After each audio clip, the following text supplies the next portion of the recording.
এই প্রশাসন দিয়ে নিরপেক্ষ নির্বাচন হওয়া সম্ভব নয়।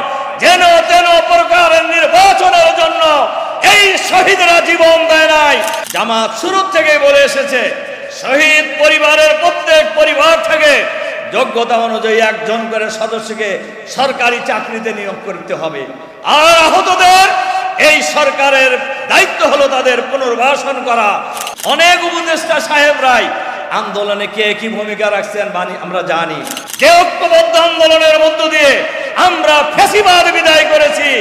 আমরা দল মত জাতি ধর্ম বর্ণ নির্বিশেষে জাতীয় ঐক্য গড়ে তোলার জন্য গড়ে তোলার মধ্য দিয়ে আগামী দিনে নতুন বাংলাদেশ বিনির্মাণের জন্য আমরা ঐক্যবদ্ধভাবে লড়াই চালিয়ে যাব। আসসালামু আলাইকুম ওয়া রাহমাতুল্লাহ। আমি সংক্ষেপে প্রাপ্তি প্রত্যাশা এই প্রবন্ধের মধ্যেই উল্লেখ করা হয়েছে। আজকের এই দিনে খুনি হাসিনা ক্ষমতায় টিকে থাকার জন্য জামাত শিবিরকে নিষিদ্ধ ঘোষণা করছিলেন। এখন আওয়ামী লীগ হাসিনা নিষিদ্ধ হয়ে গেছে, জামাত ঠিকই আছে। তো বোঝা যায় যে নিষিদ্ধ করে কোনো আন্দোলন দমন করা যায় না, নিষিদ্ধ করে পতনও ঠেকানো যায় না। সম্মানিত সুধীমণ্ডলী, ভাই এবং বোনেরা, আমি করণীয়র ব্যাপারে কয়েকটি কথা বলতে চাই ভূমিকা ছাড়া।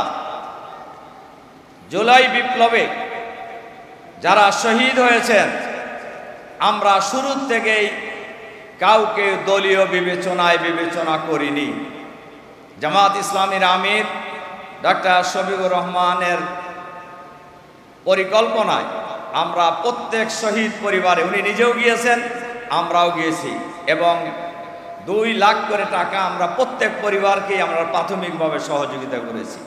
এবং আহত শহীদ পরিবারের পাশে জামাত সবসময় ছিল, আগামী দিনেও থাকবে ইনশাআল্লাহ। আমি করণীয়র ব্যাপারে যে কথাটি বলতে চাই, 6 সালের 28 অক্টোবর পল্টন হত্যাকাণ্ড, বিডিআরের হত্যাকাণ্ড, শাপলা চত্বরের নিরীহ আলেম ওলামাদেরকে নির্বিচারে হত্যাকাণ্ড, জুলাই বিপ্লবে হত্যাকাণ্ড, জামাত ইসলামের তদানীন্তন আমির শহীদ আমিরে জামাত মাওলানা মতিউর রহমান নিজামী সহ যত নেতৃবৃন্দকে খুনি হাসিনা হত্যা করেছে, সকল হত্যাকাণ্ডের বিচার দ্রুত শেষ করতে হবে বাংলাদেশের মাটিতে। এবং জামাত নেতৃবৃন্দকে বিচারের নামে যারা হত্যা করেছে, এই হত্যাকাণ্ডের সাথে খালি হাসিনাকে ফাঁসি দিলে হবে না। এই বিচারের সাথে যারা জড়িত বিচারপতি, প্রসিকিউশন, তদন্ত কর্মকর্তা, মিথ্যা সাক্ষী দাতাদেরকে অবিলম্বে গ্রেফতার করে বিচারের আওতায় আনতে হবে। তার কারণ এরা খুনি, খুনিদের কোনো ক্ষমা নাই। সরকারের কাছে বলবো, সরকারের ভিতরে বাইরে যে ফ্যাসিবাদের দোসর আছে তাদেরকে অবিলম্বে চিহ্নিত করতে হবে, গ্রেফতার করতে হবে, এবং না হইলে সরকার সফল হতে পারবে না। ফ্যাসিবাদের ভূত যদি সরকারের ভিতরে থাকে, প্রধান উপদেষ্টা আপনি যতই চেষ্টা করেন আপনি সফল হতে পারবেন না। কাজে ফ্যাসিবাদের ভূত আপনার আশেপাশ থেকে সরাতে হবে। 3, বাংলাদেশের মানুষ প্রায় 20 বছর হলো ভোট দিতে পারে না। ভোট, মানুষের ভোটাধিকার নিশ্চিত করতে হবে। এজন্য 2টা জিনিস খুবই প্রয়োজন।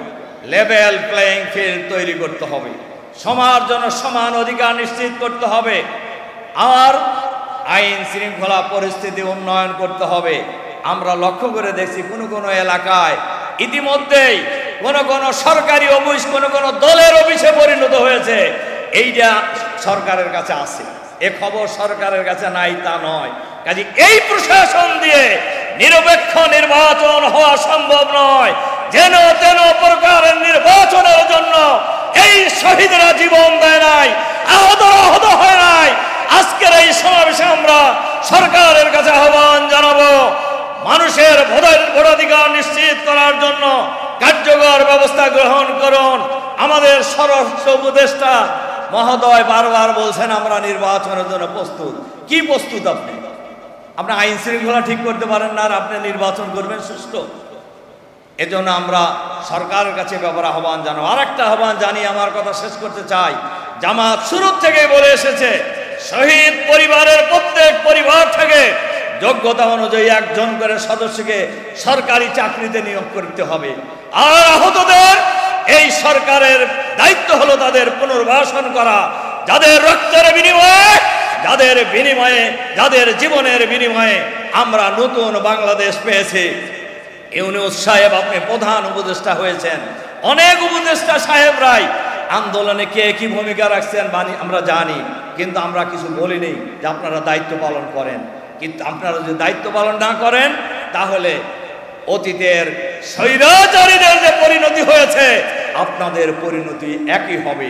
কাজে আসুন, যে ঐক্যবদ্ধ আন্দোলনের মধ্য দিয়ে আমরা ফ্যাসিবাদ বিদায় করেছি, আমরা দল মত জাতি ধর্ম বর্ণ নির্বিশেষে জাতীয় ঐক্য গড়ে তোলার জন্য গড়ে তোলার মধ্য দিয়ে আগামী দিনে নতুন বাংলাদেশ বিনির্মাণের জন্য আমরা ঐক্যবদ্ধভাবে লড়াই চালিয়ে যাব ইনশাআল্লাহ।